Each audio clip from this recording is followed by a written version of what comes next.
Assalamualaikum warahmatullahi wabarakatuh. Selamat datang di channel Berbagi Kisah, tempat kita membuka kembali lembar-lembar sejarah, menelusuri jejak risalah para nabi, dan menyingkap tabir yang selama ini menutupi kebenaran tauhid. Di tengah dunia yang semakin kabur antara benar dan salah, di saat agama-agama seolah menyatu dalam satu wadah buatan manusia, kita akan kembali ke sumber yang satu, risalah tauhid yang murni. Inilah pembahasan tentang satu pertanyaan besar. Jika Tuhan hanya satu dan risalahnya satu, kenapa wajah agama hari ini begitu beragam? Mari kita telusuri bukan dengan prasangka, tapi dengan sejarah, wahyu, dan fakta yang selama berabad-abad berusaha dikaburkan. Bismillah, mari kita mulai ceritanya.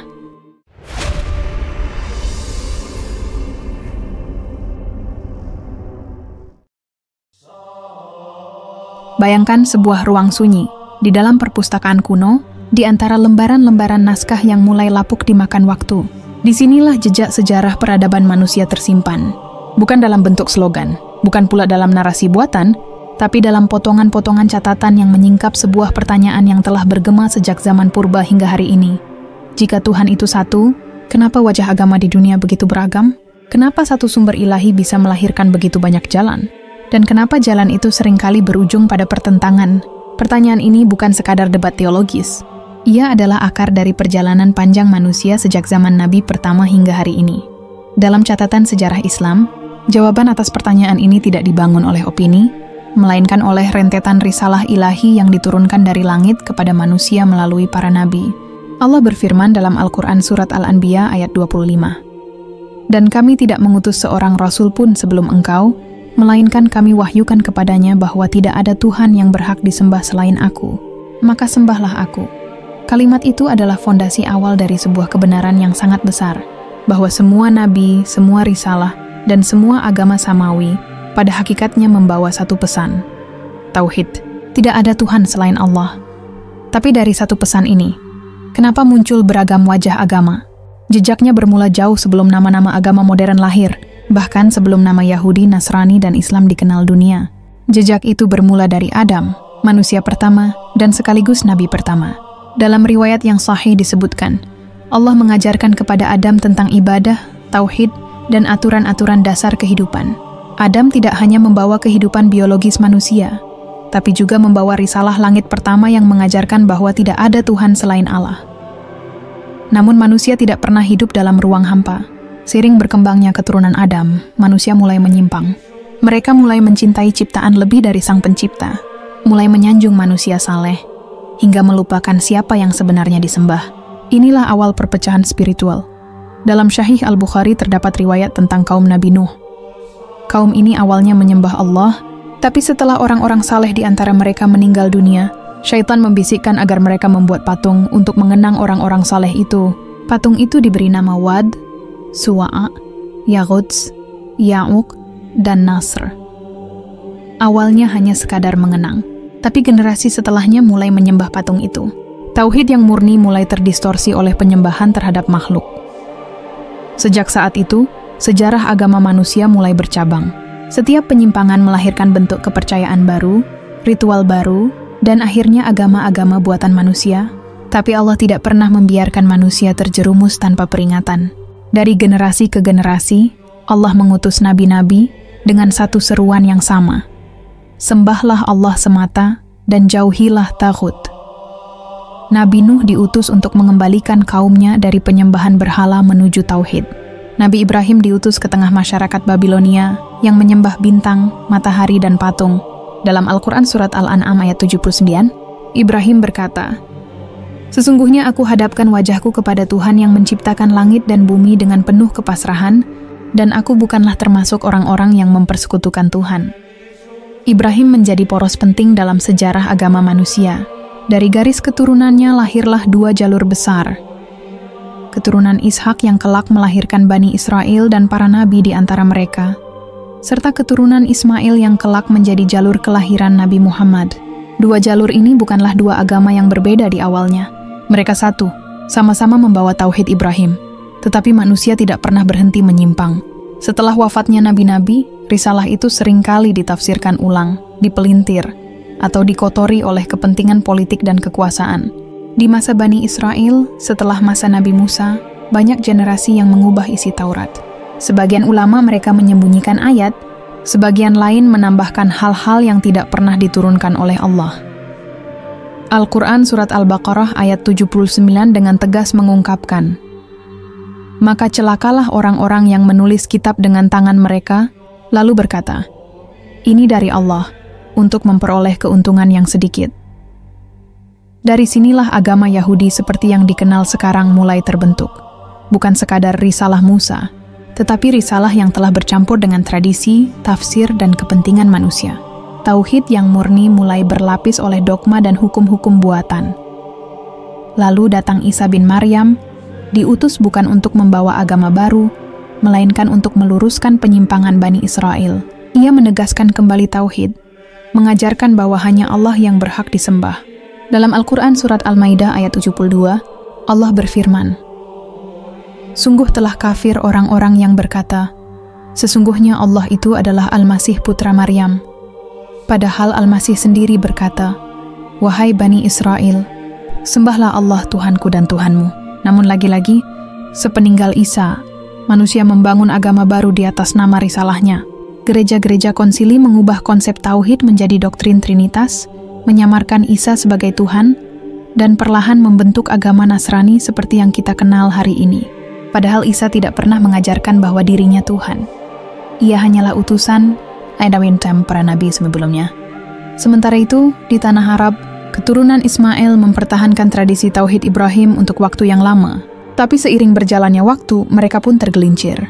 Patung-patung mulai memenuhi sekitar Ka'bah. Ritual haji berubah menjadi seremonial yang diselimuti kesyirikan. Ka'bah yang dahulu dibangun Ibrahim dan Ismail untuk menyembah Allah, kini dipenuhi oleh 360 berhala.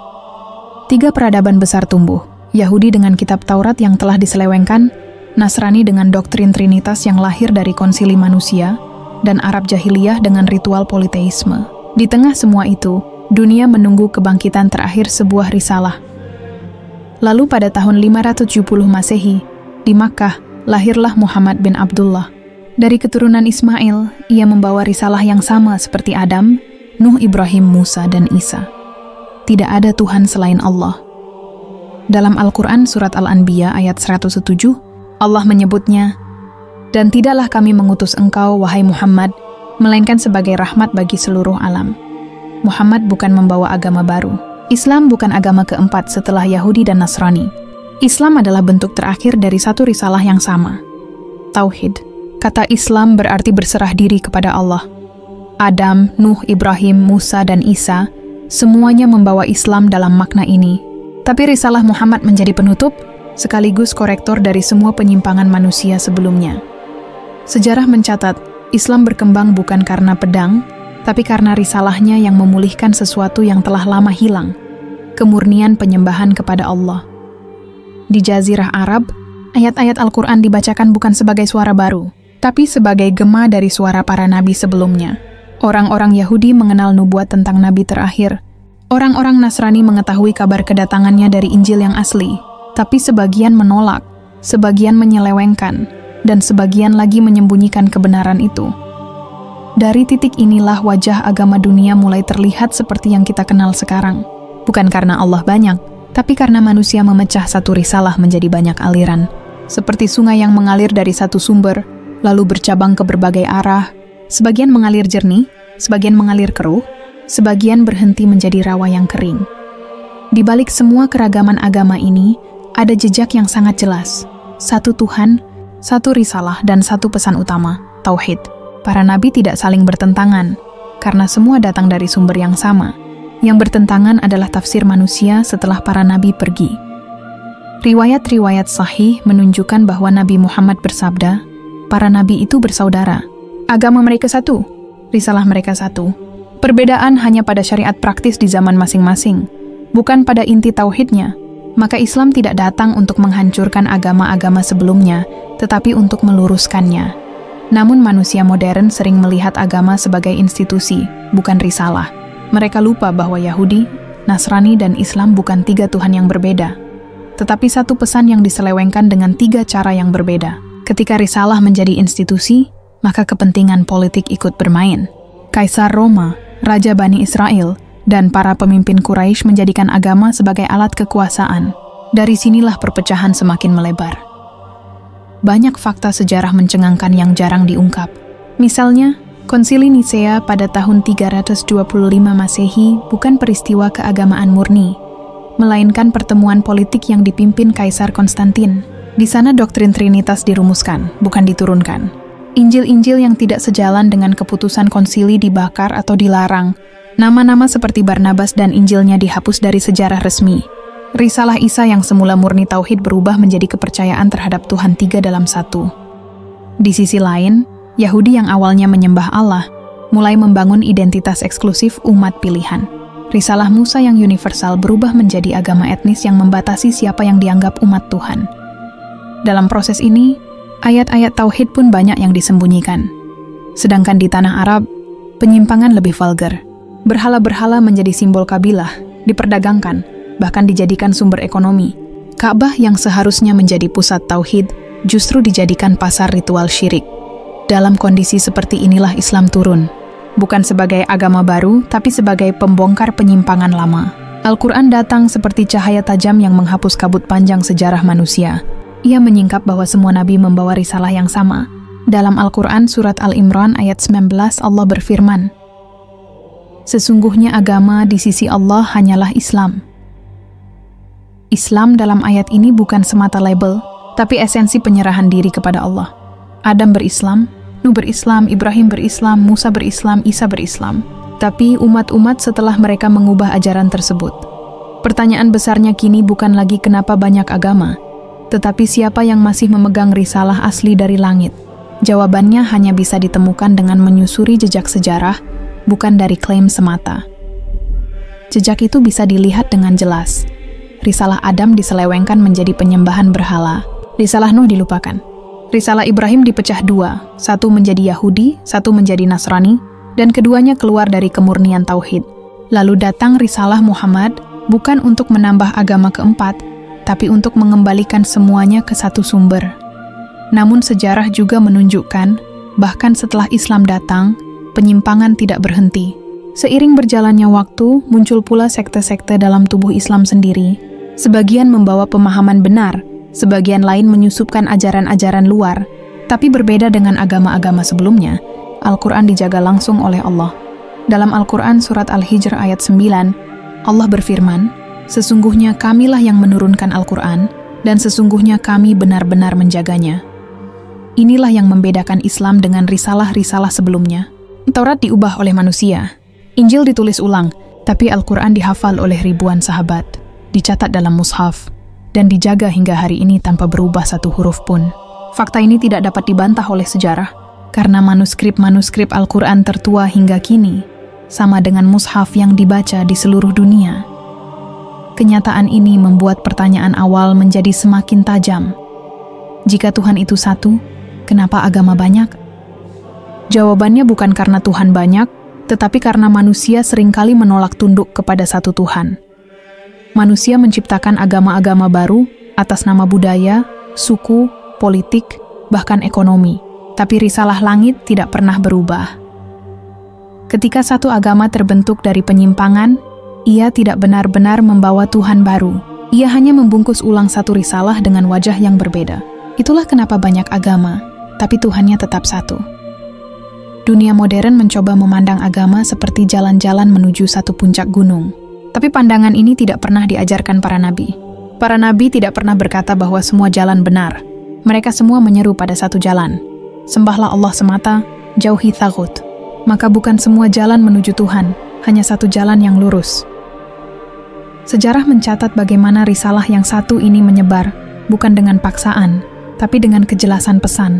Ketika Islam sampai ke Persia, Romawi, Mesir, Andalusia, dan Nusantara, ia tidak membawa wajah Tuhan baru. Ia membawa pesan yang telah disampaikan oleh para nabi terdahulu. Inilah sebabnya ketika Islam sampai ke wilayah Kristen awal, banyak yang mengenal tanda-tanda nabi terakhir dari kitab mereka sendiri. Banyak tokoh Nasrani di masa awal Islam masuk Islam, bukan karena pedang, tapi karena mereka melihat kesamaan risalah yang telah lama mereka nantikan. Mereka tahu bahwa apa yang dibawa Muhammad bukan sesuatu yang asing, melainkan lanjutan dari pesan Isa. Sejarah juga menyimpan fakta mencengangkan lain. Dalam banyak naskah kuno yang ditemukan di wilayah Timur Tengah, seperti Gulungan Laut Mati, terdapat jejak nubuatan tentang seorang nabi yang akan datang setelah Isa.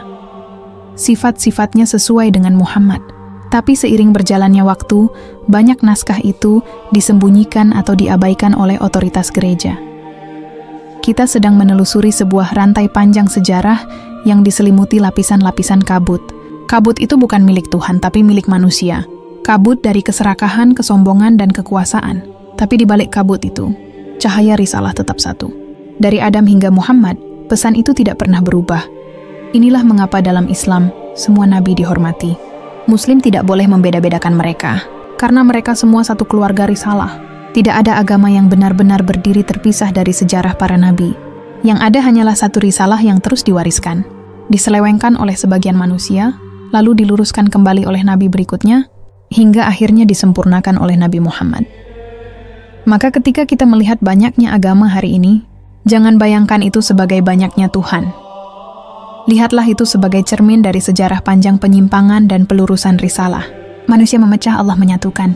Manusia menyembunyikan, Allah menyingkapkan. Suara lembaran sejarah terus berdesir. Di ruang sunyi itu, kabut masa lalu mulai menipis. Satu demi satu, lapisan penyebab lahirnya banyak wajah agama tersingkap dengan telanjang.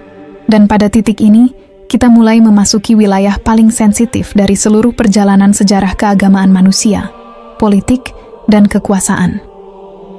Sejak awal, risalah para nabi tidak pernah lahir untuk melayani kekuasaan dunia. Risalah itu lahir untuk membebaskan manusia dari penghambaan kepada sesama manusia, menuju penghambaan hanya kepada Allah.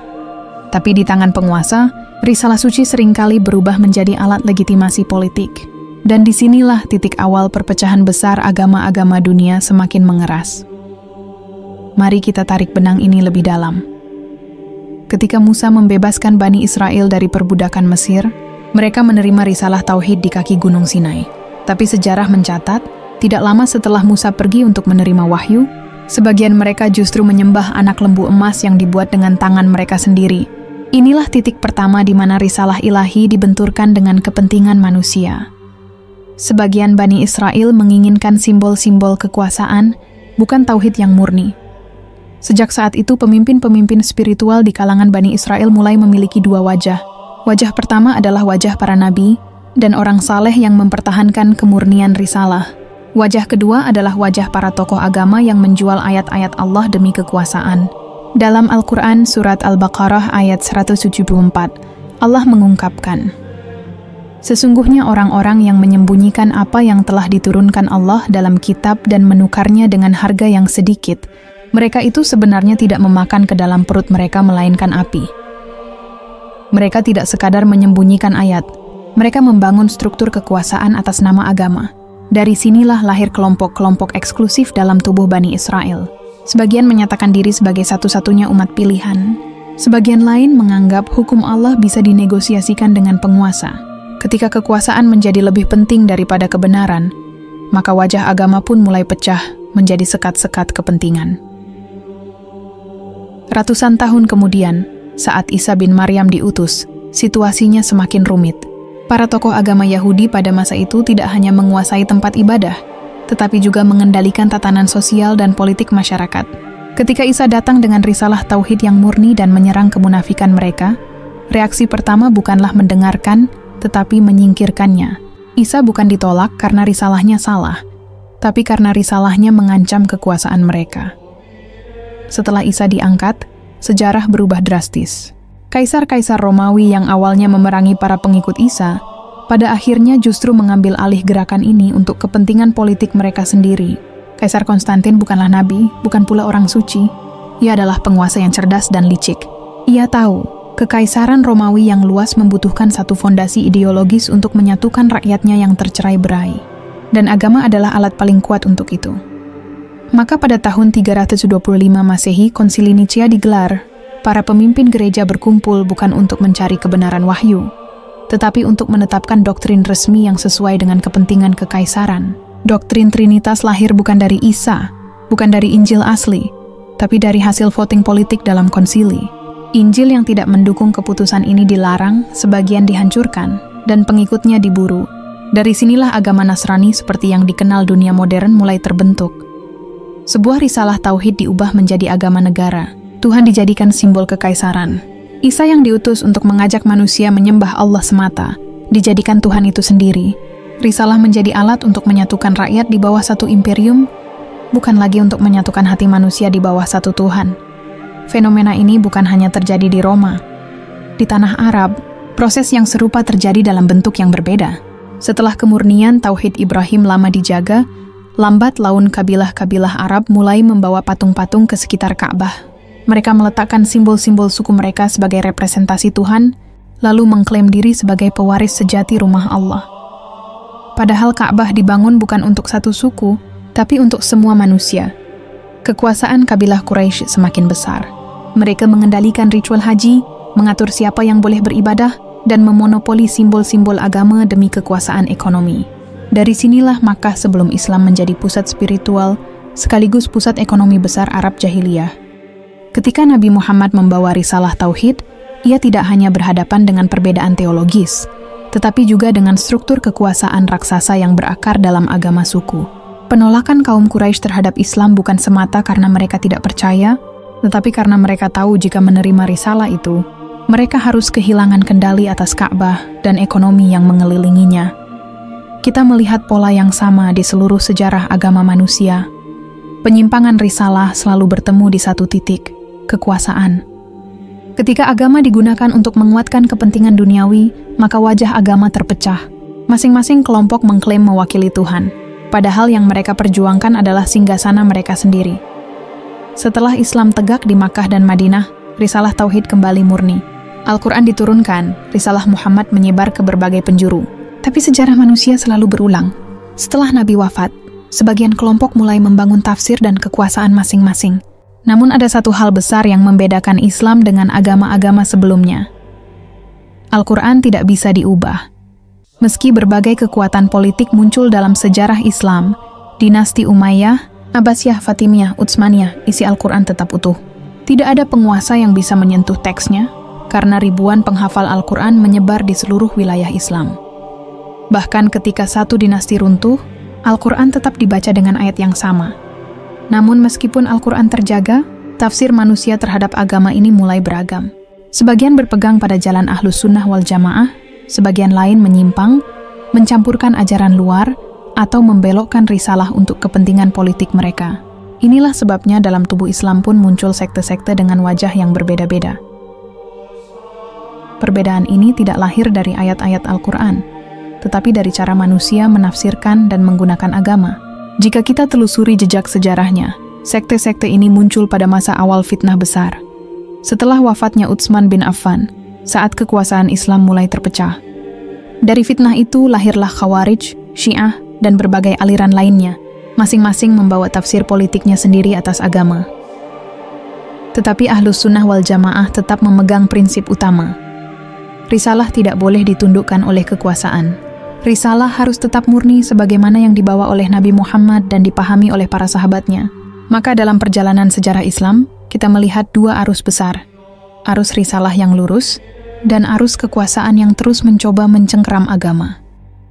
Jika kita tarik semua ini ke titik awal, maka pertanyaan, kenapa ada banyak agama padahal Tuhan itu satu? Bukan sekadar pertanyaan teologis. Ini pertanyaan sejarah. Karena jawaban sebenarnya ada di jejak panjang bagaimana manusia menggunakan, menyimpangkan atau memelihara risalah ilahi. Setiap agama besar di dunia, Yahudi, Nasrani, dan Islam, berawal dari satu pesan tauhid. Tapi ketika kekuasaan ikut campur, pesan itu bercabang. Ketika kepentingan pribadi lebih diutamakan, kebenaran risalah dikaburkan. Bukti-bukti sejarah masih tersimpan hingga kini. Banyak naskah Injil awal yang ditemukan di luar struktur gereja resmi, seperti Injil Barnabas dan fragmen-fragmen Qumran, menunjukkan ajaran Tauhid Isa yang sangat kuat. Dalam banyak naskah Yahudi kuno, terdapat jejak nubuat tentang Nabi terakhir yang sangat sesuai dengan sosok Muhammad. Tapi fakta-fakta ini ditutupi oleh otoritas keagamaan yang telah menyatu dengan kekuasaan politik. Islam datang bukan untuk menambah satu agama baru, melainkan untuk membongkar penumpukan kebohongan sejarah yang telah diciptakan manusia selama ribuan tahun. Maka tidak mengherankan jika sejak awal kemunculannya, Islam dianggap ancaman bagi kekuasaan besar dunia, Romawi, Persia, dan penguasa Quraisy. Islam tidak tunduk kepada raja, tidak tunduk kepada imam-imam politik, dan tidak tunduk kepada struktur buatan manusia. Satu-satunya otoritas dalam Islam adalah Allah, Rasul-Nya, dan Kitab-Nya. Inilah yang membuat risalah ini tidak bisa dikendalikan sepenuhnya oleh siapapun. Dan inilah juga yang membuat Islam terus eksis hingga kini. Sementara peradaban besar lain runtuh satu persatu. Tuhan tidak berubah. Risalah tidak berubah. Yang berubah adalah manusia. Ketika mereka setia kepada risalah, agama menyatu. Ketika mereka memutar risalah untuk kepentingan dunia, agama terpecah. Maka banyaknya agama bukan cermin dari banyaknya Tuhan, tapi cermin dari banyaknya penyimpangan. Di balik semua perpecahan itu, ada satu benang merah yang tidak pernah putus. Risalah Tauhid. Dari Adam hingga Muhammad, dari masa purba hingga dunia modern, benang ini terus membentang. Ia tidak bisa diputus, hanya bisa ditutupi oleh kabut tafsir manusia. Dan kini, di masa modern, kabut itu semakin tebal. Banyak orang tidak lagi melihat agama sebagai risalah langit, tetapi sebagai identitas sosial dan politik. Agama dijadikan bendera, bukan petunjuk jalan. Umat manusia terjebak dalam perdebatan siapa yang paling benar, tapi lupa siapa yang benar-benar berbicara pertama kali, yaitu Allah. Sejarah agama bukan sejarah Tuhan yang banyak. Ini sejarah manusia yang memecah satu Tuhan menjadi banyak wajah. Ketika kita memahami pola ini, pertanyaan besar itu mulai terjawab. Kita tidak hidup di dunia dengan banyak Tuhan. Kita hidup di dunia dengan satu Tuhan dan banyak tafsir. Satu Tuhan, satu risalah, tapi jutaan versi manusia. Dan di tengah jutaan versi itu, Islam berdiri sebagai penutup dari rantai risalah. Bukan karena ia agama yang lahir belakangan, tapi karena ia membawa penjagaan langsung dari Tuhan atas pesannya. Al-Quran bukan hanya kitab suci, ia adalah arsip sejarah terakhir yang masih murni, yang menyimpan jejak semua risalah sebelumnya. Di dalamnya, jejak Musa, Isa, dan nabi-nabi lainnya tidak dihapus, tetapi dikembalikan ke bentuk aslinya. Dan disinilah letak keajaiban Islam. Jika manusia ingin kembali kepada satu Tuhan, mereka tidak perlu mencari Tuhan baru. Mereka hanya perlu membersihkan debu sejarah yang menutupi wajah risalah. Mereka hanya perlu menyingkirkan politik, kepentingan, dan ego dari agama. Semakin kita membuka lembaran sejarah ini, semakin jelas bahwa jawaban dari pertanyaan, kenapa banyak agama, tidaklah samar. Jawabannya ada di tangan manusia sendiri. Tuhan tidak pernah memecah agama. Manusialah yang memecahnya. Dan lembaran sejarah ini belum selesai. Masih ada jejak-jejak risalah yang tersembunyi dalam manuskrip kuno. Masih ada naskah-naskah yang tidak diizinkan keluar ke publik. Masih ada lapisan peristiwa yang mengungkap bagaimana satu risalah dibungkus ulang menjadi berbagai wajah agama dunia. Lembar sejarah itu kini kian dalam, seolah membawa kita turun ke dasar sumur panjang peradaban. Disinilah tempat semua percabangan agama berakar. Disinilah kita melihat dengan jelas, setiap agama besar di dunia lahir bukan karena wahyu baru, melainkan karena lapisan-lapisan tafsir manusia. Terhadap risalah yang satu, mari kita masuk lebih jauh ke bagian paling jarang dibicarakan, bagaimana risalah Tauhid perlahan berubah menjadi simbol-simbol ritual yang kehilangan makna aslinya. Sejak masa Adam, manusia mengenal ibadah bukan sebagai sekadar gerakan tubuh, melainkan sebagai pernyataan penghambaan total kepada Sang Pencipta. Adam mengajarkan Tauhid kepada anak-anaknya, sebagaimana setiap nabi setelahnya. Tetapi begitu manusia mulai memisahkan antara makna dan bentuk, ritual kehilangan ruhnya. Yang tersisa hanya tradisi tanpa tauhid. Inilah yang terjadi pada umat-umat terdahulu. Patung-patung kaum Nabi Nuh awalnya hanya simbol penghormatan terhadap orang saleh. Tapi ketika ruh tauhid hilang, simbol itu berubah menjadi sesembahan. Begitu pula dengan ritual-ritual dalam agama Bani Israel. Awalnya hukum Taurat adalah jalan untuk mendekat kepada Allah. Tapi seiring berjalannya waktu, hukum itu menjadi alat untuk mengontrol masyarakat. Dalam sejarah Bani Israel, tercatat banyak kelompok yang berusaha menjadi perantara antara Tuhan dan manusia. Padahal semua nabi, termasuk Musa, tidak pernah mengajarkan bahwa manusia membutuhkan perantara untuk beribadah kepada Allah. Tapi ketika konsep perantara itu diterima, kekuasaan spiritual mulai terkonsentrasi pada segelintir orang. Merekalah yang menentukan siapa yang dianggap suci dan siapa yang dianggap kafir. Dari sinilah muncul struktur keagamaan yang keras dan tertutup. Hal serupa terjadi pada umat Isa. Injil yang asli berisi seruan langsung kepada Allah tanpa perantara. Isa sendiri berdoa kepada Allah, bersujud, dan mengajarkan tauhid. Tapi seiring berkembangnya gereja, doktrin-doktrin baru ditambahkan. Isa dijadikan perantara, kemudian diangkat menjadi Tuhan. Para pemimpin gereja menguasai seluruh ritual, dan hanya mereka yang dianggap memiliki otoritas menafsirkan wahyu. Ketika doktrin Trinitas disahkan, itu bukan sekadar perubahan teologi, itu adalah perubahan total struktur kekuasaan agama. Tuhan bukan lagi satu sosok yang langsung disembah oleh manusia, tapi menjadi konsep yang dikontrol oleh lembaga-lembaga agama. Dari sinilah banyak cabang muncul, Katolik, Ortodoks, Protestan, dan masing-masing membawa tafsir sendiri. Padahal jika kita kembali ke ucapan Isa dalam Al-Quran surat Al-Maidah ayat 116, Allah berfirman, dan ingatlah, ketika Allah berfirman, "Wahai Isa putra Maryam, apakah engkau mengatakan kepada manusia, jadikanlah aku dan ibuku sebagai dua Tuhan selain Allah?" Isa menjawab, "Maha suci engkau. Tidaklah patut bagiku mengatakan apa yang bukan hakku. Jika aku pernah mengatakannya, pasti engkau mengetahuinya." Ini bukan sekadar ayat teologis. Ini adalah pernyataan keras bahwa risalah Isa telah dipelintir oleh tangan manusia. Di tanah Arab, penyimpangan itu lebih kentara. Patung-patung di sekitar Ka'bah bukan hasil ajaran Ibrahim, melainkan hasil kreativitas kabilah-kabilah Arab yang ingin memonopoli simbol-simbol kesucian. Mereka mencampur ibadah dengan adat, menyembah Allah sambil menyembah berhala, lalu menamakan semua itu agama nenek moyang. Padahal nenek moyang mereka, Ibrahim dan Ismail, tidak pernah mengajarkan itu. Semua ini mengarah pada satu pola besar dalam sejarah agama. Manusia tidak selalu menolak Tuhan secara langsung, tetapi seringkali mereka membungkus penyimpangan mereka dengan simbol-simbol agama. Mereka tetap menyebut nama Tuhan, tetap beribadah, tapi arah penghambaan mereka telah bergeser. Nabi Muhammad datang tepat di saat pergeseran ini mencapai puncaknya. Ketika Al-Quran turun, ia bukan sekadar kitab teologis. Ia adalah seruan pembebasan total dari semua bentuk penghambaan selain kepada Allah. Kalimat La ilaha illallah bukan slogan, tapi pengumuman perang terhadap sistem kekuasaan agama buatan manusia. Itulah mengapa kaum Quraisy begitu keras menolak dakwah Muhammad. Mereka tidak menolak konsep Tuhan, karena mereka pun mengakui Allah sebagai pencipta langit dan bumi. Tapi mereka menolak mengesahkan Allah. Sebab itu berarti mereka harus melepaskan semua perantara, berhala, dan simbol kekuasaan mereka. Perhatikan dengan teliti bagaimana Al-Quran membongkar struktur pemikiran mereka. Dalam surat Az-Zumar ayat 3, Allah berfirman, "Ingatlah, hanya milik Allah agama yang murni."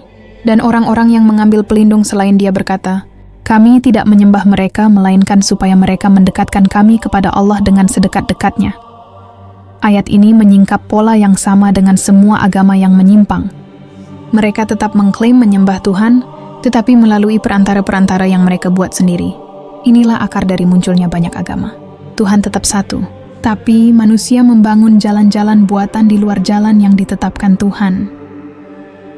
Lalu bagaimana Islam menjaga risalah ini dari penyimpangan serupa? Jawabannya ada pada dua lapisan besar. Al-Quran yang dijaga langsung oleh Allah, dan pemahaman para sahabat yang menjadi penjaga makna. Al-Quran bukan sekadar kitab, tapi ia diturunkan dalam bahasa manusia yang jelas, dihafal oleh ribuan orang sejak awal, dan ditulis dengan rapi. Tidak ada kitab suci lain di dunia yang proses transmisinya sedetail ini. Manuskrip Al-Quran tertua di dunia, termasuk yang ditemukan di Yaman dan Turki, isinya sama dengan mushaf yang kita baca hari ini. Satu ayat pun tidak berubah. Selain itu, Nabi Muhammad tidak meninggalkan tafsir agama kepada lembaga tertentu. Ia mendidik para sahabat langsung, dan para sahabat itu menyebarkan ilmu dengan rantai sanad yang kuat. Maka, ketika fitnah politik mulai merasuk setelah wafatnya Nabi, inti risalah tetap utuh.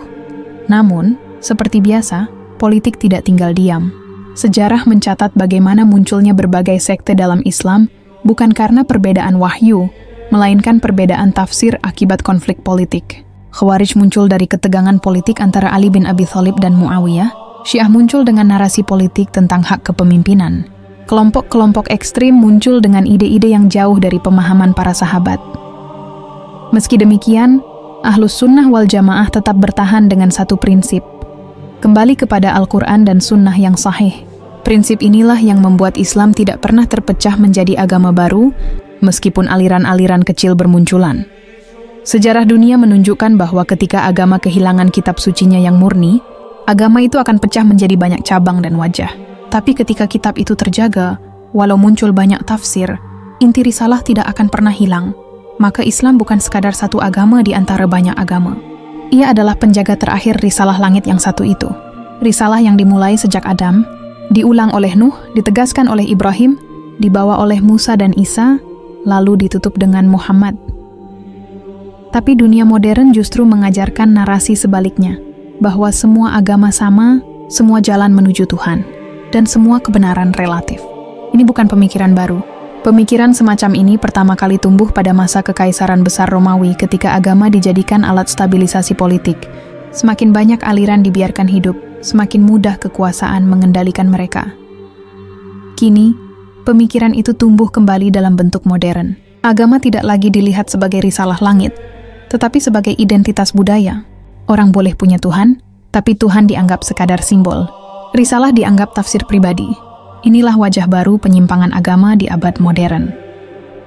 Padahal jika kita kembali ke inti risalah, Tuhan tidak pernah memberi banyak jalan.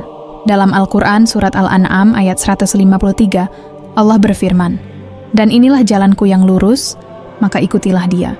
Dan janganlah kamu mengikuti jalan-jalan lain, karena jalan-jalan itu mencerai-beraikan kamu dari jalannya. Jalan lurus hanya satu, jalan penyimpangan banyak. Banyaknya agama bukan bukti kebenaran semua jalan. Justru itu bukti betapa banyaknya manusia yang berpaling dari jalan lurus."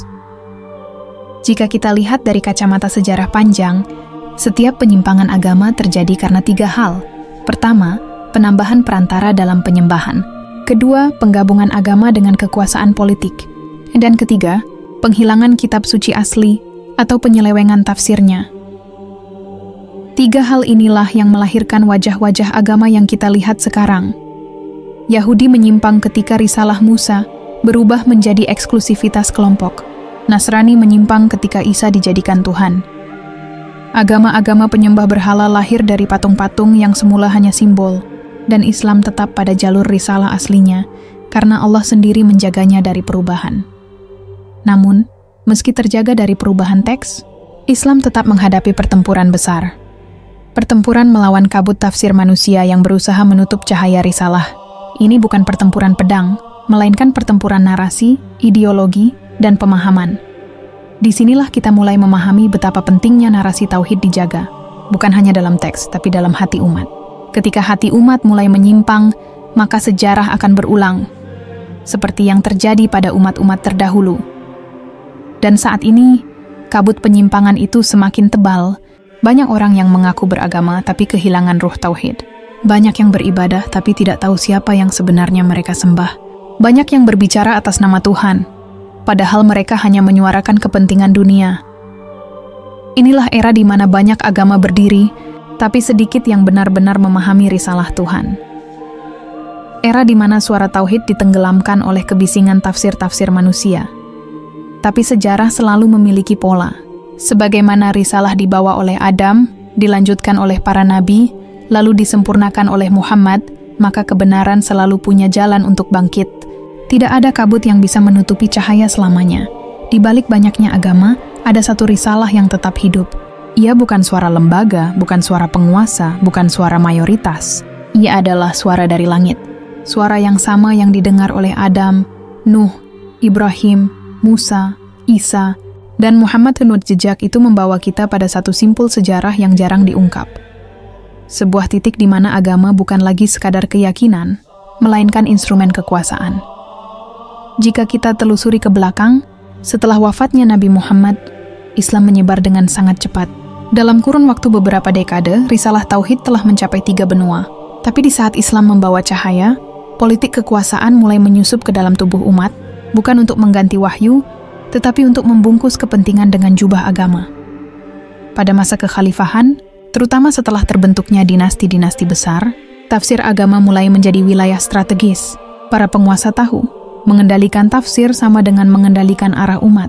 Tapi disinilah perbedaan besar Islam dibanding agama-agama terdahulu. Teks wahyu tidak bisa diubah, tidak bisa ditambah, tidak bisa dipalsukan. Maka satu-satunya celah adalah mengubah cara orang memahaminya. Di banyak wilayah Islam, muncul perdebatan teologis besar. Mu'tazilah, Khawarij, Syiah, dan berbagai aliran kecil saling berebut legitimasi. Sebagian berangkat dari niat intelektual, sebagian lain dari kepentingan politik.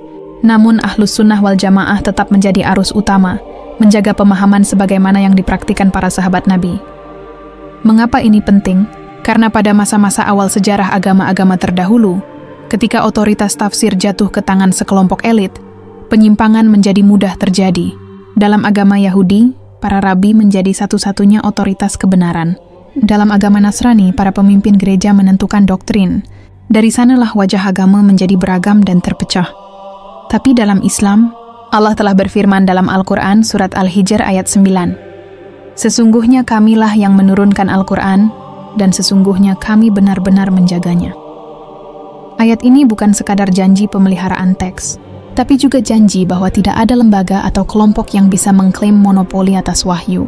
Inilah benteng utama Islam dari nasib yang menimpa agama-agama sebelumnya. Namun sejarah juga mencatat, penyimpangan tidak selalu datang dari luar. Kadang ia lahir dari dalam tubuh umat sendiri, dari tangan orang-orang yang mengenakan pakaian agama, tapi membawa agenda dunia. Lihatlah bagaimana pada masa-masa fitnah besar, saat Bani Umayyah dan Bani Abbasiyah bersaing, ayat-ayat suci dijadikan legitimasi politik. Para penguasa berusaha menampilkan diri sebagai wakil Tuhan. Padahal dalam Islam tidak ada konsep perantara antara manusia dan Allah. Islam tidak mengenal paus. Islam tidak mengenal imam maksum. Islam tidak mengenal tangan suci selain wahyu itu sendiri. Tapi ambisi duniawi selalu menemukan cara untuk menyusup. Sebagian penguasa mencoba memelintir tafsir agar rakyat tunduk. Sebagian kelompok ekstrem menafsirkan ayat untuk menjustifikasi kekerasan. Semua itu bermuara pada satu hal. Manusia ingin memegang kendali atas agama. Disinilah kita menemukan benang merah kenapa ada banyak wajah dalam agama. Padahal Tuhannya satu. Bukan karena Tuhan mengirim risalah yang berbeda-beda, tapi karena manusia terus mencoba menjadi pengatur agama. Lihat kembali pada sejarah penyimpangan kaum Nasrani. Isa bin Maryam tidak pernah mengajarkan Trinitas. Ia mengajarkan tauhid, bersujud, berdoa kepada Allah. Tapi ketika Romawi menguasai agama itu, mereka merancang teologi agar sesuai kepentingan politik. Konsili demi konsili diadakan, dari Nicea, Konstantinopel, hingga Kalkedon. Bukan untuk menjaga kemurnian wahyu, tapi untuk membangun doktrin resmi negara. Begitu pula dengan agama-agama Timur kuno. Banyak di antaranya berakar pada tauhid awal. Tapi ketika masuk ke dalam sistem kerajaan, raja dijadikan sosok suci, bahkan dianggap sebagai perwujudan Tuhan di bumi. Maka agama pun berubah bentuk. Dari risalah langit menjadi ritual pengabdian pada kekuasaan. Kini kita menyadari, semua percabangan agama itu sebenarnya jejak-jejak campur tangan manusia. Risalah tidak pernah mengajarkan banyak jalan, tapi manusia menciptakan jalan-jalan buatan lalu menamakannya agama. Tuhan tetap satu, risalah tetap satu, tapi wajahnya di tangan manusia menjadi ratusan. Namun ada satu lagi lapisan yang lebih dalam.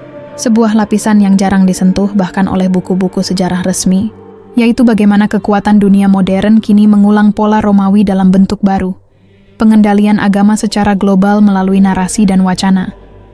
Perhatikan dunia saat ini. Dalam kurikulum pendidikan global, agama disetarakan sebagai keyakinan pribadi. Dalam forum internasional, semua agama dianggap relatif. Tidak ada yang mutlak benar. Dalam media, suara agama yang menyeru tauhid dianggap ekstrim. Sedangkan agama yang tunduk pada arus sekuler dianggap toleran. Ini bukan kebetulan.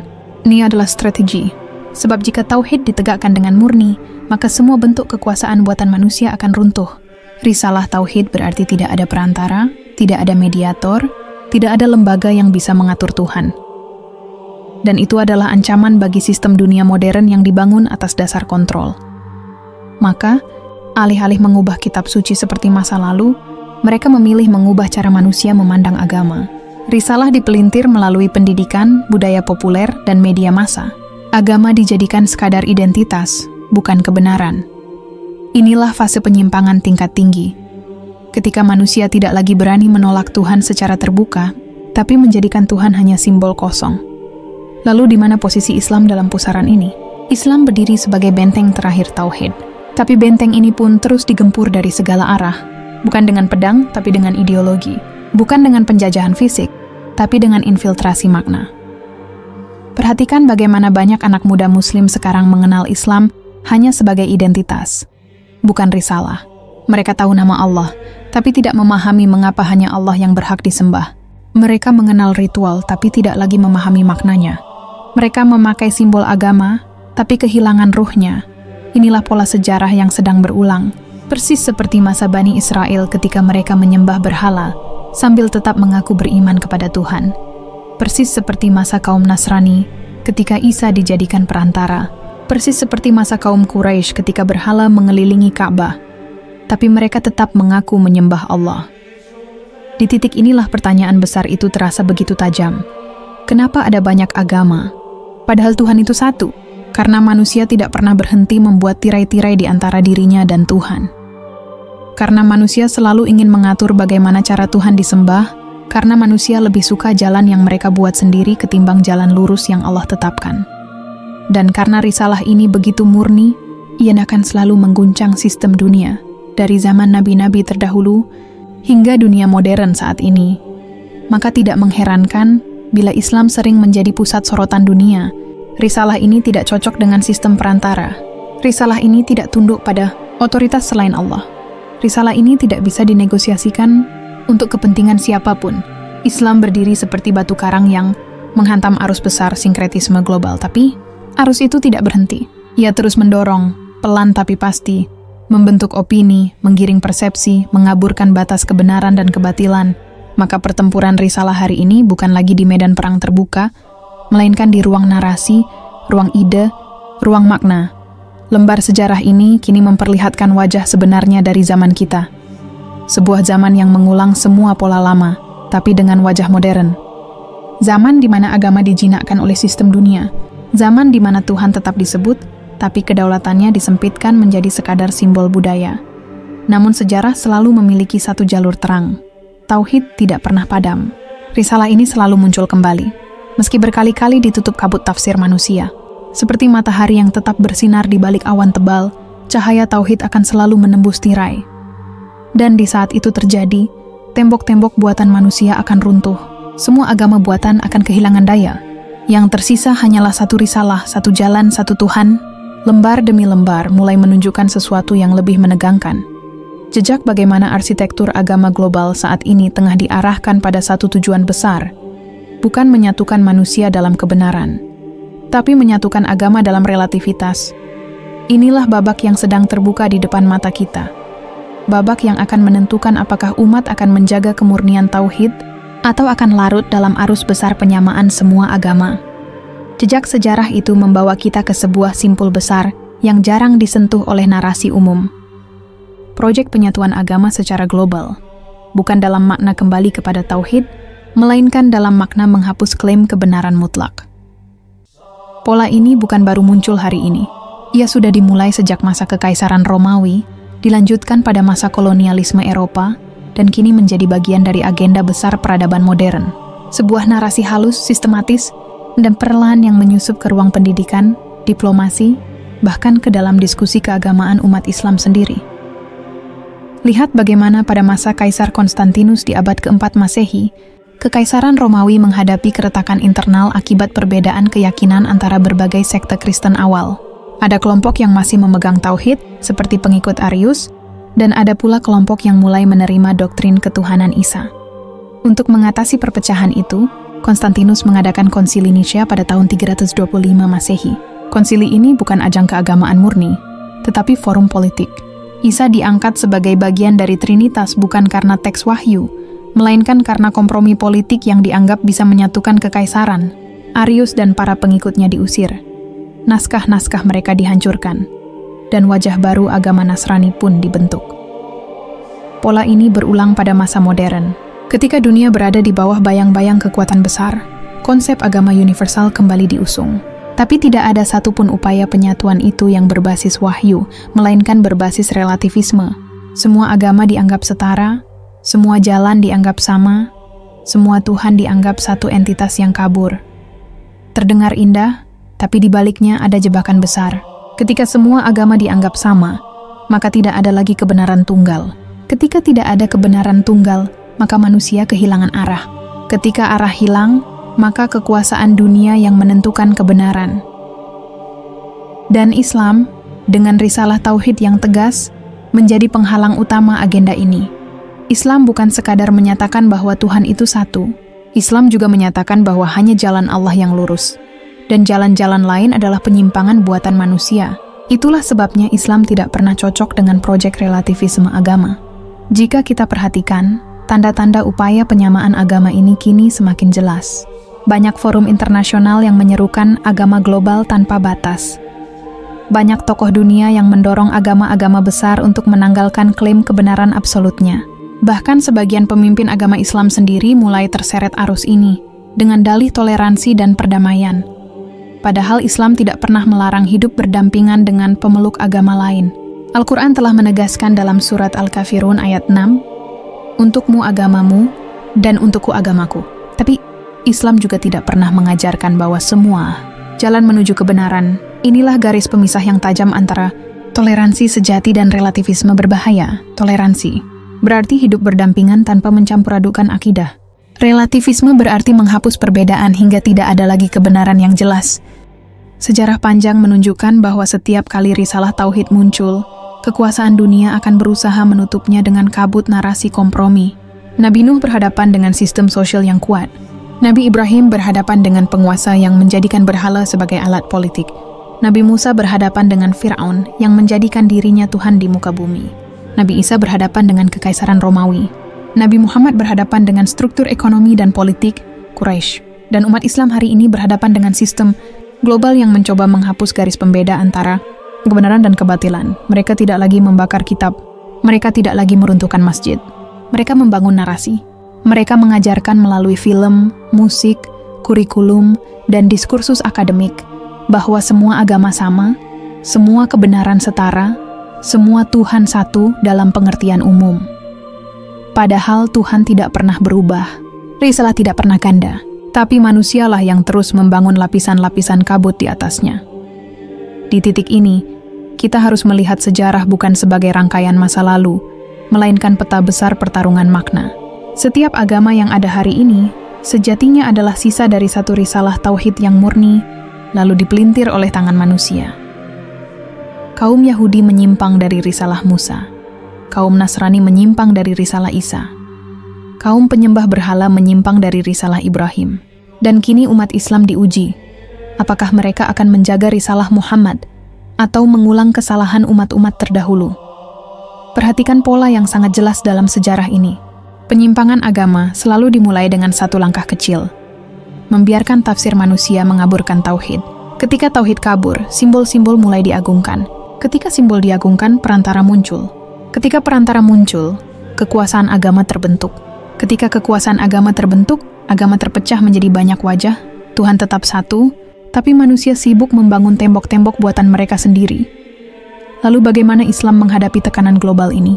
Jawabannya ada pada akar yang sama seperti pada masa para sahabat. Kembali kepada Al-Quran dan Sunnah yang sahih. Risalah Islam tidak butuh dipoles agar tampak cocok dengan dunia modern. Risalah ini justru datang untuk meluruskan dunia. Maka siapapun yang mencoba menyamakan Islam dengan agama lain dalam akidah, sesungguhnya sedang membuka pintu bagi kabut penyimpangan. Tapi jalan ini tidak mudah. Nabi Muhammad sendiri menghadapi perlawanan keras.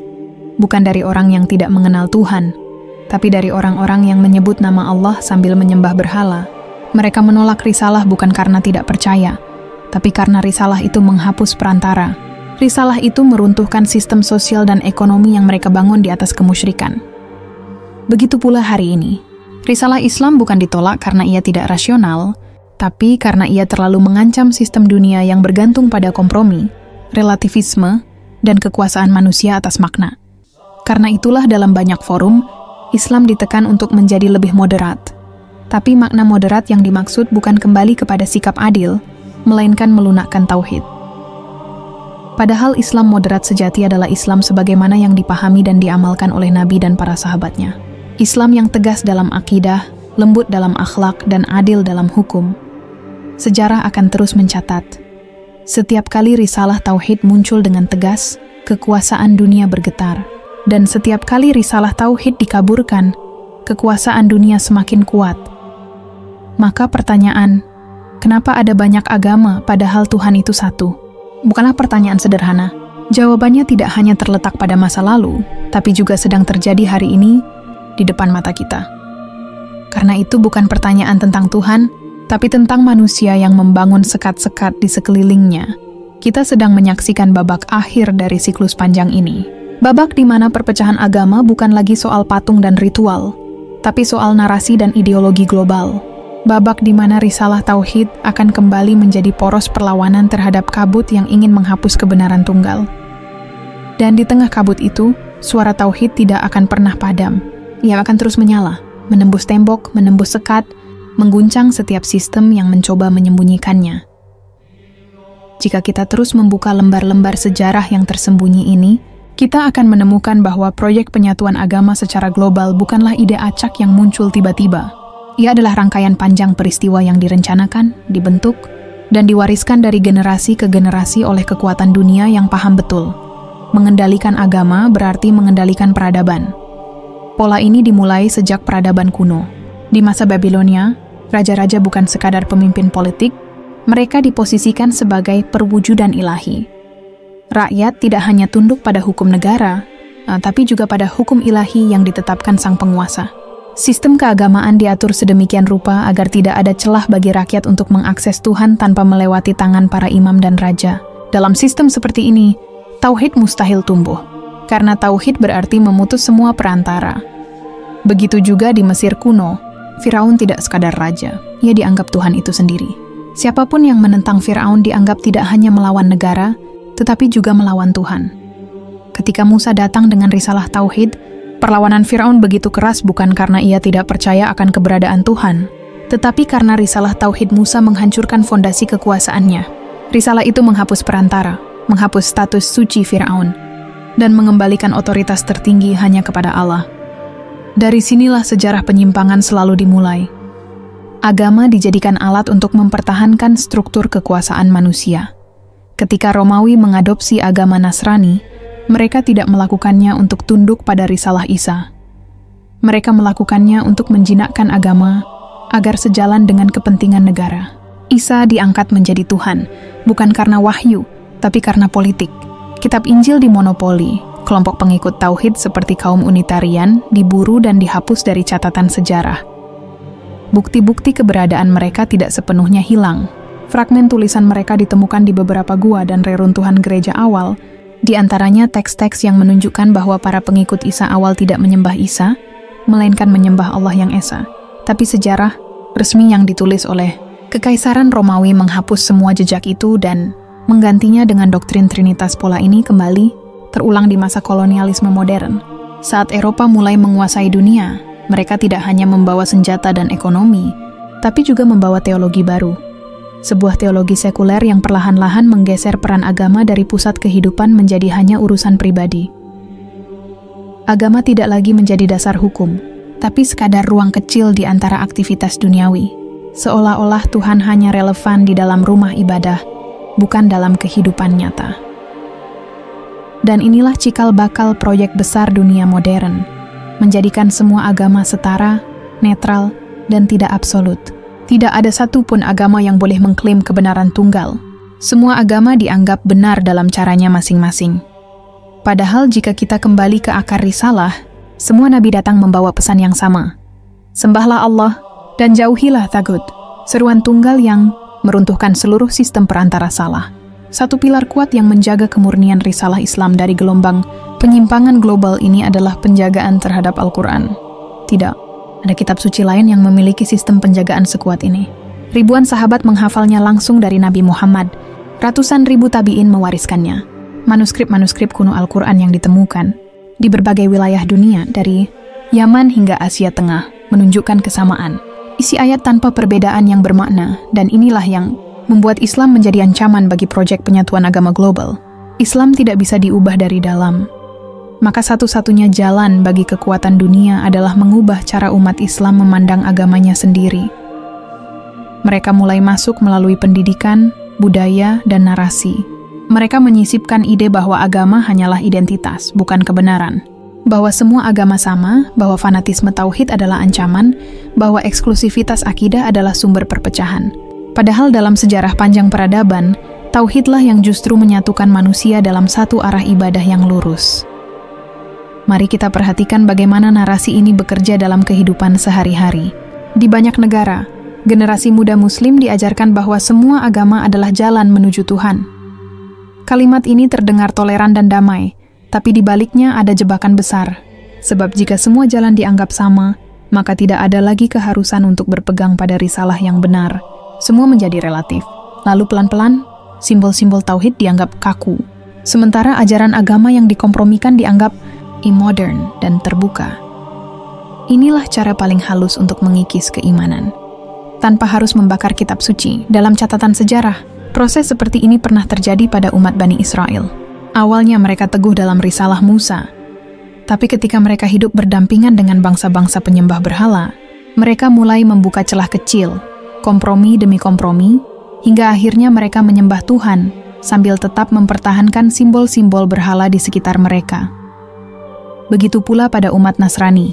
Ketika pengaruh kekaisaran Romawi terlalu kuat, banyak pengikut Isa yang mulai menerima kompromi demi keamanan hidup mereka. Lama-kelamaan, doktrin asli bergeser, lalu hilang sama sekali dari arus utama. Maka jika umat Islam tidak waspada, sejarah bisa berulang. Tauhid bisa tertutup kabut kompromi, meski teks Al-Quran tetap utuh. Karena musuh utama bukan lagi perubahan teks, tetapi perubahan cara pandang terhadap teks itu.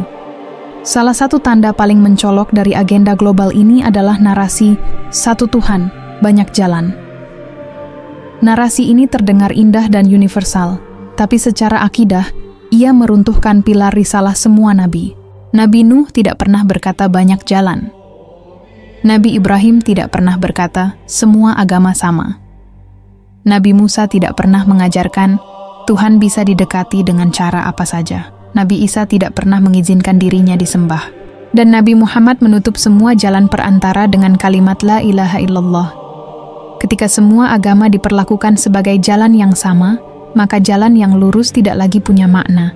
Padahal dalam Al-Quran surat Al-An'am ayat 153 Allah berfirman, "Dan inilah jalanku yang lurus, maka ikutilah dia. Dan janganlah kamu mengikuti jalan-jalan lain, karena jalan-jalan itu mencerai-beraikan kamu dari jalannya." Ayat ini adalah penegasan mutlak bahwa jalan kebenaran hanya satu. Bukan dua, bukan tiga, bukan ratusan. Satu. Dan karena itulah sejarah dunia selalu menunjukkan dua kekuatan besar yang saling berhadapan, risalah tauhid dan kekuatan yang ingin memecahnya. Di satu sisi, tauhid adalah fondasi yang kokoh, menolak kompromi, dan menegaskan kebenaran tunggal. Di sisi lain, kekuasaan dunia selalu ingin menciptakan banyak jalan, agar mereka bisa mengendalikan manusia melalui struktur keagamaan buatan. Perhatikan bagaimana pada masa Quraisy, mereka tidak menolak keberadaan Allah. Mereka bahkan menyebut nama Allah dalam ritual mereka, tapi mereka menolak untuk menghapus berhala-berhala mereka. Mengapa? Karena berhala-berhala itu adalah simbol kekuasaan, ekonomi, dan politik mereka. Dan sekarang, dunia modern melakukan hal yang sama. Bukan dengan berhala batu, tapi dengan berhala ideologi. Relativisme, sinkretisme, dan kompromi menjadi berhala baru. Berhala ini tidak berbentuk patung, tapi ia bersemayam dalam pikiran manusia. Itulah sebabnya pertempuran besar hari ini bukan lagi pertempuran fisik, melainkan pertempuran makna. Pertempuran untuk menentukan siapa yang berhak mendefinisikan kebenaran. Islam berdiri tegak dalam pertempuran ini dengan satu kalimat kunci, La ilaha illallah. Tidak ada Tuhan selain Allah. Tidak ada jalan selain jalan yang Ia tetapkan.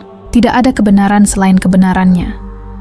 Kalimat ini sederhana, tapi ia telah mengguncang kekaisaran-kekaisaran besar sejak dahulu.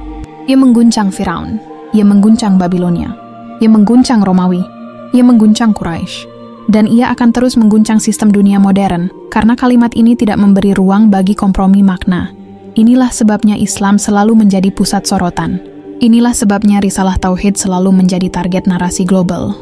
Karena ia tidak bisa ditundukkan, tidak bisa disamakan, dan tidak bisa diubah menjadi alat kekuasaan manusia.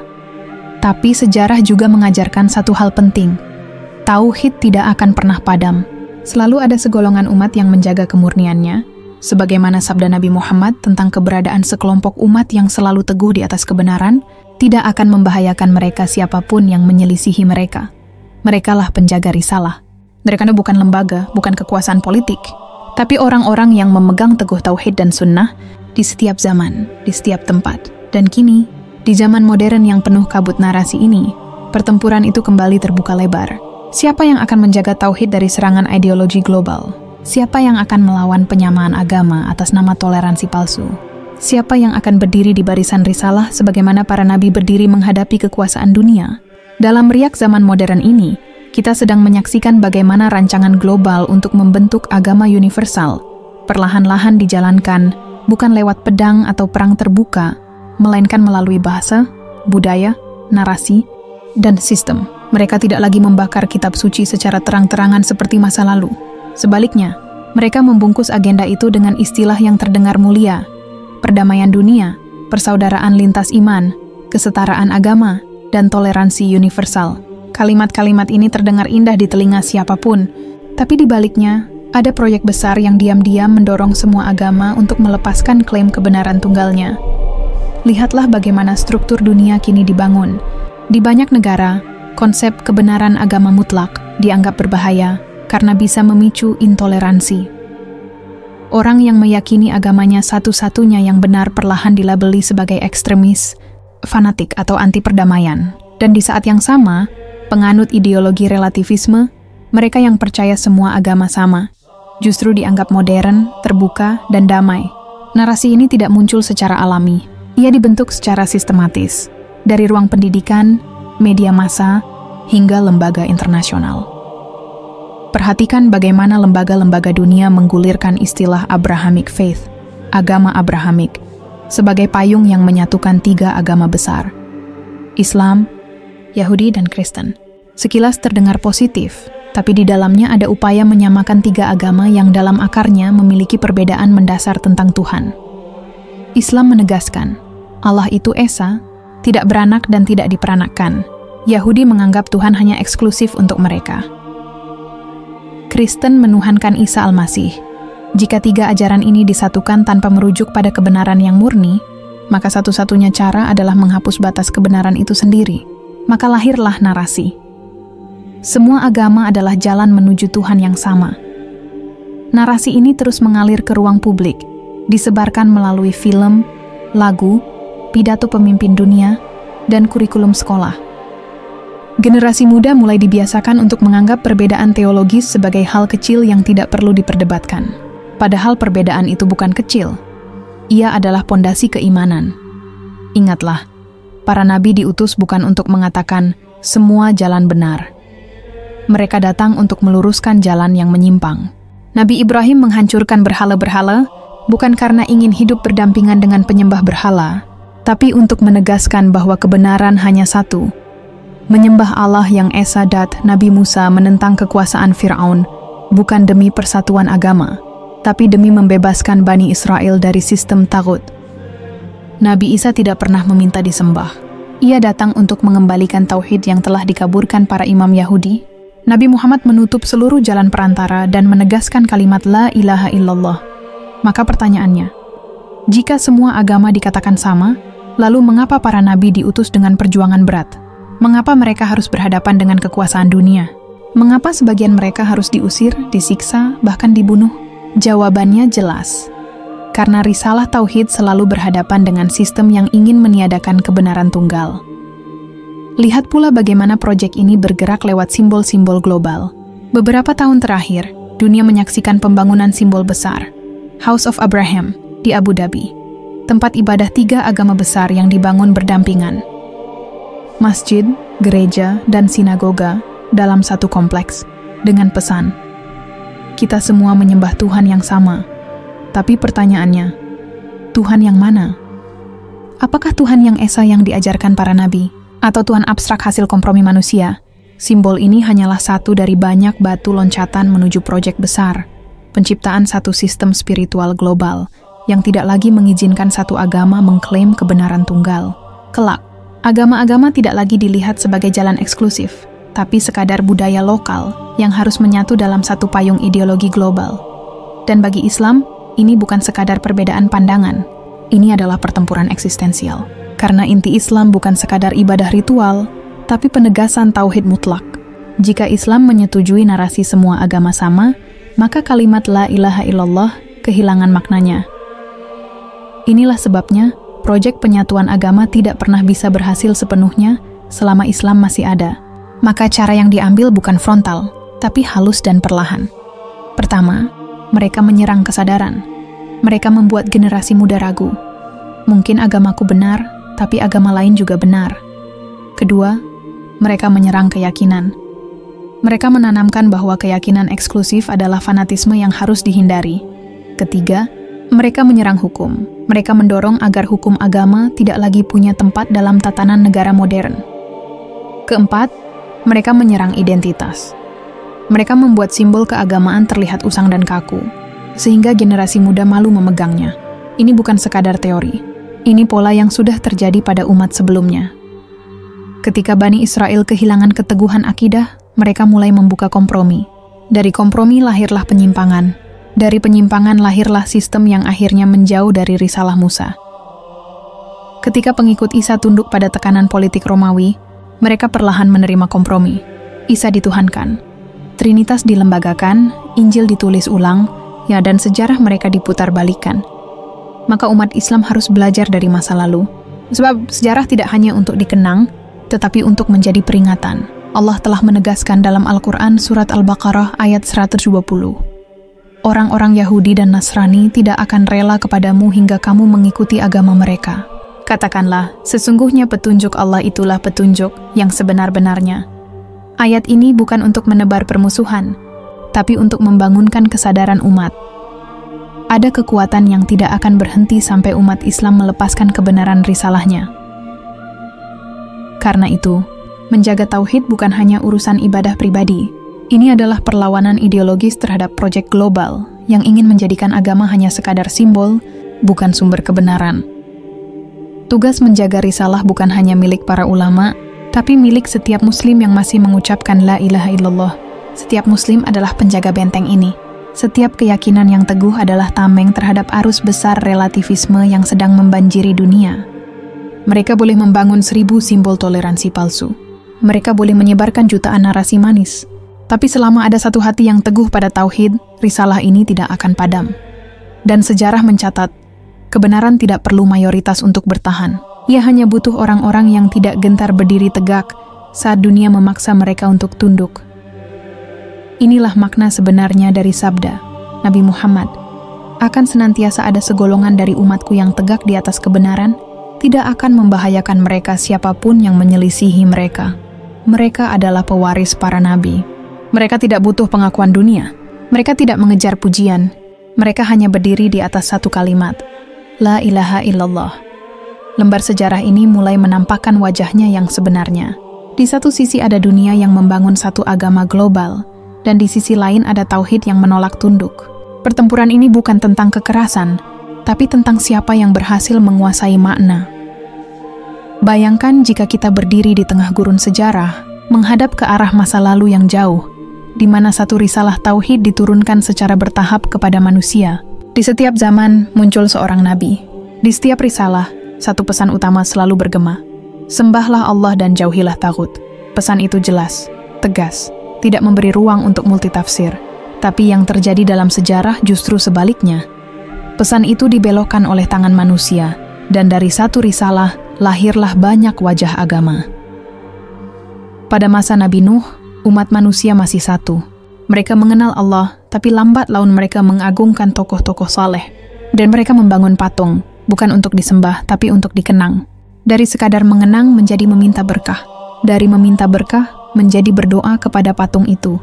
Disinilah penyimpangan pertama muncul. Tauhid mulai tergeser oleh perantara. Tuhan tetap satu, tapi manusia mulai membangun jalan lain menujunya. Jalan-jalan ini kemudian melahirkan sistem keagamaan baru yang dibalut keindahan, padahal sejatinya menjauh dari kemurnian risalah. Begitu pula pada masa Nabi Ibrahim, kaumnya masih mengenal Tuhan, tapi mereka menciptakan perantara, bintang, bulan, matahari, patung, bahkan raja. Ibrahim menghancurkan semua simbol itu bukan karena ia tidak menghargai kepercayaan kaumnya, tapi karena ia tahu satu hal mendasar, kebenaran tidak boleh dikaburkan oleh simbol. Lihat pula kisah Bani Israel. Setelah Musa menyelamatkan mereka dari Mesir, hanya dalam waktu singkat mereka kembali membuat patung anak lembu emas untuk disembah. Ini bukan sekadar kelemahan iman. Ini pola yang terus berulang.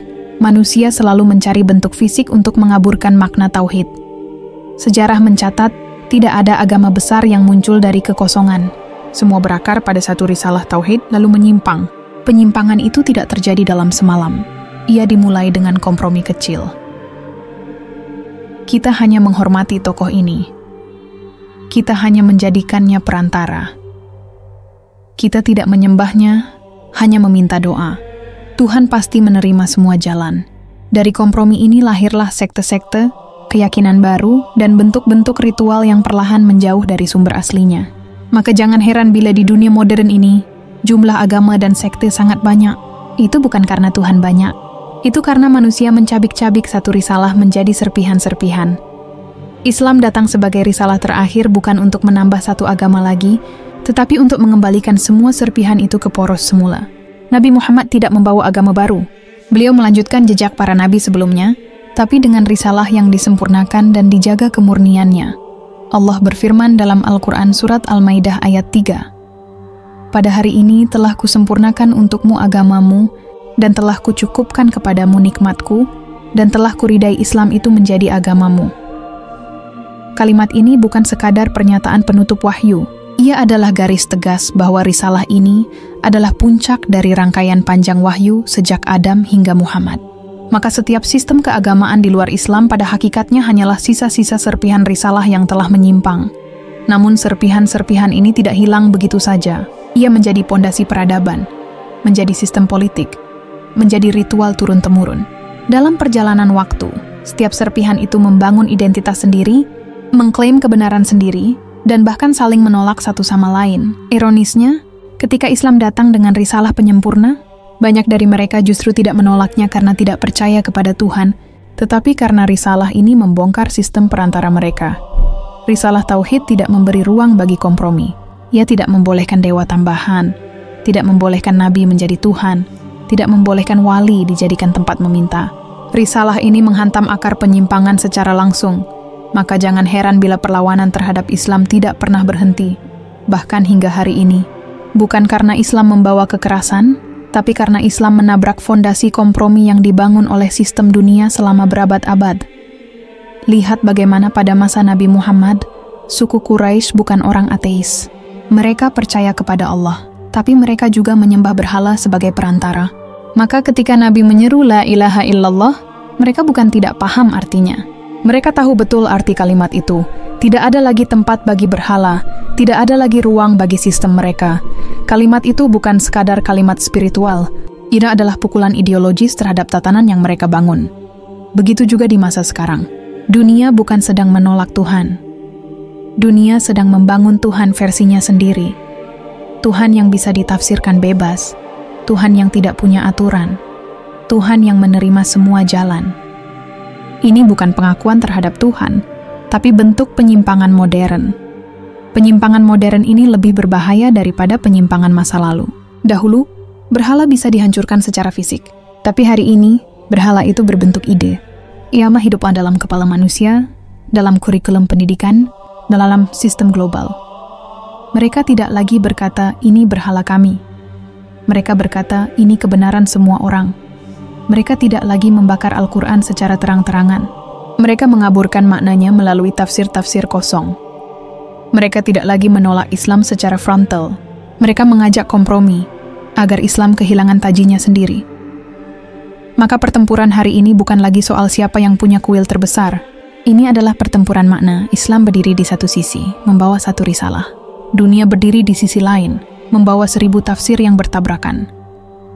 Jika umat Islam goyah dalam keyakinan, maka risalah ini akan dipelintir sebagaimana risalah-risalah sebelumnya. Tapi jika umat Islam teguh, maka seluruh konstruksi palsu akan runtuh seperti istana pasir. Allah sudah memberi peringatan keras dalam Al-Quran Surat Ali Imran ayat 85. Barang siapa mencari agama selain Islam, maka sekali-kali tidaklah akan diterima darinya, dan di akhirat dia termasuk orang-orang yang rugi. Ayat ini bukan sekadar ancaman. Ia adalah pengingat bahwa hanya ada satu jalan kebenaran. Tuhan tidak menduplikasi risalah. Manusialah yang memecah-mecahnya, dan setiap serpihan itu kini hidup sebagai agama-agama besar dunia. Yahudi, Kristen, Hindu, Buddha, Konghucu, dan berbagai kepercayaan lokal. Masing-masing menyimpan potongan sejarah dari masa lalu. Masing-masing memiliki kisah tentang Tuhan. Tapi hanya Islam yang datang dengan risalah akhir yang meluruskan penyimpangan itu. Jika kita membuka naskah-naskah tua, menggali jejak keagamaan sebelum masa Nabi Muhammad, kita akan menemukan kemiripan struktur ajaran. Hanya saja wajahnya telah berubah.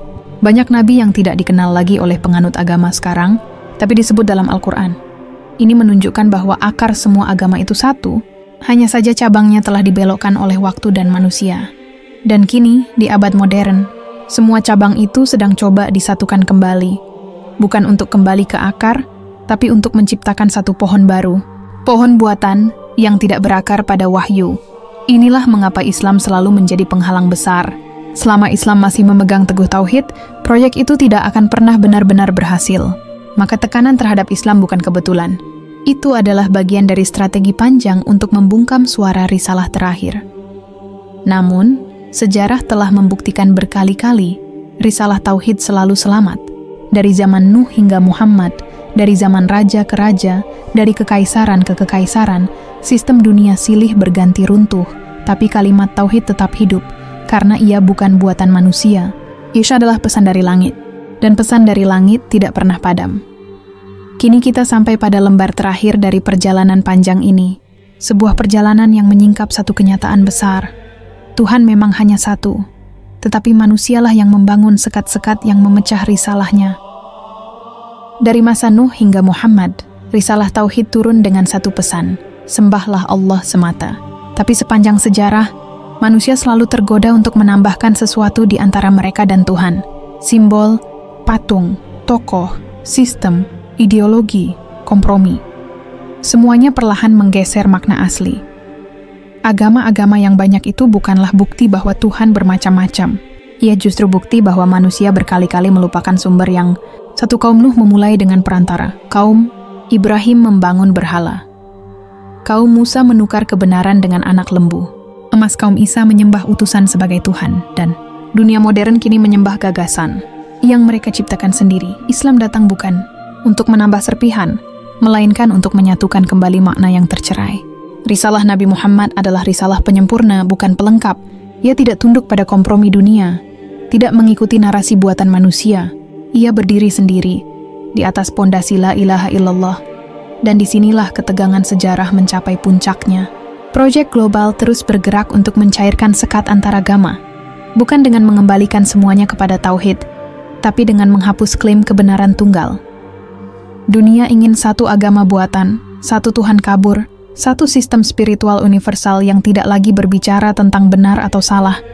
Namun risalah Islam tidak bisa dihapus dengan narasi. Ia tidak akan pada dengan tekanan. Sebab Allah telah berjanji dalam Al-Quran surat At-Taubah ayat 33.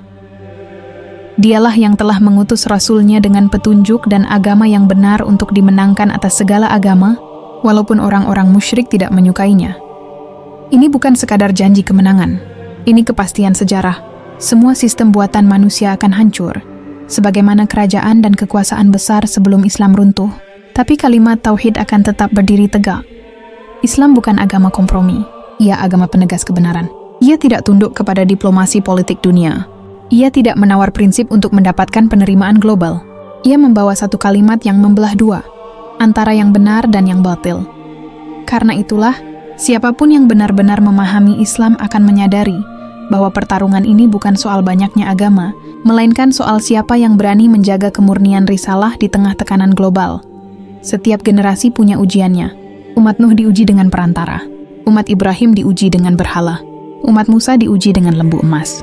Umat Isa diuji dengan kompromi politik Romawi. Dan kini umat Muhammad diuji dengan relativisme global yang mencoba menyamarkan tauhid dalam kabut kata toleransi. Mereka yang kuat akan teguh di atas kalimat tauhid. Mereka tidak akan larut dalam permainan dunia. Mereka memahami bahwa toleransi bukan berarti menghapus perbedaan, tetapi hidup berdampingan tanpa mencampur adukkan akidah. Dan mereka tahu, kebenaran tidak ditentukan oleh jumlah pengikut, kekuasaan, atau pengakuan dunia. Kebenaran ditentukan oleh wahyu yang tidak pernah berubah. Maka saat dunia menyodorkan kompromi, Islam menjawab dengan kejelasan. Saat dunia menyatukan agama dalam satu wadah, Islam berdiri dengan tegas di porosnya sendiri. Saat dunia mengatakan semua jalan sama, Islam menjawab, Innad dina indallahil Islam. Sesungguhnya agama di sisi Allah hanyalah Islam. Inilah simpul akhir dari narasi ini. Tuhan hanya satu, tapi manusia yang membuat banyak jalan. Risalah hanya satu, tapi manusia yang membangun tembok. Tauhid hanya satu, tapi dunia yang melipat-lipatnya dalam 1000 wajah. Maka tugas kita bukan mencari kebenaran baru. Tugas kita adalah menjaga kebenaran yang telah ada. Tugas kita bukan menciptakan tafsir baru yang menyenangkan dunia, tapi berpegang pada wahyu yang asli. Tugas kita bukan mengikuti arus, tapi menjadi benteng terakhir tauhid di tengah badai kompromi. Sebab pada akhirnya, semua jalan buatan manusia akan runtuh. Yang tersisa hanyalah satu jalan lurus. Jalan yang ditunjukkan para nabi, jalan yang diakhiri dan disempurnakan oleh Muhammad. Inilah pesan besar dari sejarah panjang ini. Tuhan tidak pernah berubah, risalah tidak pernah ganda. Hanya manusia yang sering lupa dan mencoba menciptakan jalan lain. Dan siapapun yang berpegang pada risalah ini dengan teguh, dialah yang akan berdiri tegak saat semua kebohongan ideologis dunia runtuh di hadapan kebenaran tauhid. Sejarah ini bukan sekadar catatan masa lalu. Itu adalah peta peringatan bagi masa depan. Ketika dunia menawarkan agama global, kita harus kembali kepada kalimat yang sederhana tapi dahsyat. La ilaha illallah. Ketika dunia menyamakan semua jalan, kita harus mengingat, Innad dina indallahil Islam. Ketika dunia membangun kabut, kita harus menyalakan cahaya tauhid. Risalah ini bukan milik satu generasi. Ia adalah amanah sepanjang zaman. Dan selama masih ada satu hati yang berbisik, La ilaha illallah, kabut itu tidak akan pernah menang. Wassalamualaikum warahmatullahi wabarakatuh.